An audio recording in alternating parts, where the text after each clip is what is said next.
இன்னைக்கு போட்டுருவோம். Okay sir. உன் பேர் என்னடா சொன்ன? அருணா? Aaron sir. எழுதிக்கியா? அப்பா பேரு? சாக்ரட்டிஸ். உன் பேர் என்னடா? Socrates sir. அப்போ உன் அப்பன் பேர் ஆரோனா? ஆமா சார். என்ன குசும்பு பண்றீங்களா? இல்ல சார், ஆ?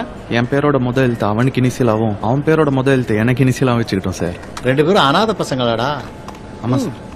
காரணமே இல்லாம பிறந்த பசங்க சார். இதயராஜ் சார் சார் என்ன காரணத்துக்கு பிறந்தாரு கொஞ்சம் கேட்டு சொல்லுங்க. சும்மா யோ என்னையா சொல்றான் அவன்? ஏட்டையா எதுக்கு பிறந்திருக்காருன்னு கேட்டு சொல்றான் சார். ஆவுனா என்னடா கேட்டு சொல்லுன்ற? எதா இருந்தாலும் இங்க நேரா கேள்றா. சார் நீங்க என்ன காரணத்துக்கு பிறந்திருக்கீங்க சார்? எங்களுக்கு குடும்பம், குட்டி, கல்யாணம் காட்சின்னு 1008 கமிட்மெண்ட் இருக்குடா. உங்கள மாதிரி லட்சியமே இல்லாம ஊர் சுத்திட்டு இருக்க மொட்டை பசங்களாடா நாங்க. லட்சியம்னா என்ன சார்? லட்சியம்னா தாமஸ் ஆல்வா எடிசன், ஒரு ஐசக் நியூட்டன், ஏன் அப்துல் கலாம் மாதிரி வரணும்டா. அவங்கள மாதிரி நாங்க ஏன் சார் வரணும்? நாமளா இருந்துட்டு போமே சார். Point sir. என்ன பாயிண்ட்? ஆமா சார், ஆண்டவன் எல்லாருக்குமே ஒரு கொஸ்டின் பேப்பர் கொடுத்துருக்கான். அதுக்கு நாம பதில் எழுதினாலே போதும்.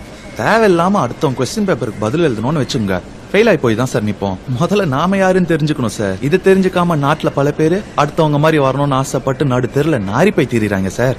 Fact sir. என்னையா ஃபேக்ட்? அப்படின்னா மனுஷனுக்கு லட்சியமே இருக்கக்கூடாதுன்றியா? லட்சியமா? சார் பூமி சூடாயிட்டு இருக்கிற விஷயம் உங்களுக்கு தெரியாதா? பூமி சூடாயிட்டு இருக்கா? என்னடா உளர்ற? ஆமா சார்.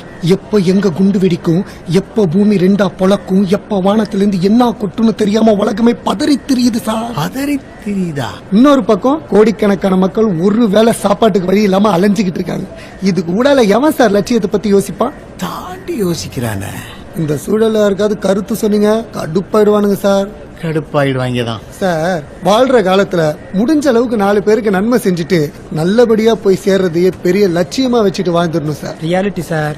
என்ன ரியாலிட்டி? இவனுக்கு வாழ்க்கை எதை நோக்கியா போய்கிட்டு இருக்கு? எதையோ நோக்கி ஏன் சார் நம்ம வாழ்க்கை போனோம்? அது எப்படி நம்மள நகர்த்திட்டு போதோ அதுக்கேத்த மாதிரி சந்தோஷமா நாம நகர்ந்து போயிடணும் sir. Nature of law sir. என்னையா லாலுன்னு அவங்களை ஏத்தி விட்டுட்டு இருக்க? இவங்க எல்லாம் கடைசி வரைக்கும் வாழ்க்கையில ஜெயிக்க போறதே கிடையாது. பாக்குறியா? எதுக்கு சார் ஜெயிக்கணும்? வாழ்க்கை என்ன ரேசா? இல்ல நாமெல்லாம் என்ன குதிரைங்களா? பெருசா சம்பாதிக்கணும், பெரிய மனுஷன் ஆகணும், நான் பிறந்து இங்க விழுறோம். என்ன பொறப்புன்றது ஒரு மிகப்பெரிய அதிசயம் சார். அது உங்களுக்கும் எனக்கும் கிடைச்சிருக்கு.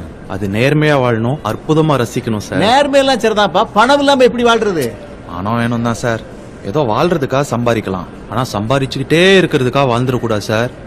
என்னையா போட்டு உழப்புறாங்க? சுத்த பைத்தியக்கார பசங்க சார். கொஞ்ச நாள்ல எல்லாம் முத்தி மென்டல் ஹாஸ்பிட்டல்ல கிடப்பாங்க பாருங்க. பைத்தியக்காரங்க தான் சார். ஏன்னா அவங்க தான் பணம், பதவி, பொண்ணு, பொருள் எது மேலேயும் ஆசை வைக்காம, அடுத்தவனை பார்த்து பொறாமப்படாம, யார் வாழ்க்கையும் கெடுக்காம, எப்பெல்லாம் தோணுதோ அப்பெல்லாம் கெக்க பெக்கன்னு மனசு விட்டு சிரிச்சுக்கிட்டு ஜாலியா தெரிஞ்சிட்டு இருப்பாங்க சார். அவங்கள மாதிரி தான் சார் நாங்களும் தெரிஞ்சிட்டு இருக்கோம். ஆனா நீங்களும் பெரிய புத்திசாலிங்க சார். அடுத்து 20 வருஷம் கழிச்சு எப்படிலாம் செட்டில் ஆக போறோம்னு மண்டைய போட்டு கசக்கி யோசிச்சு உழைச்சு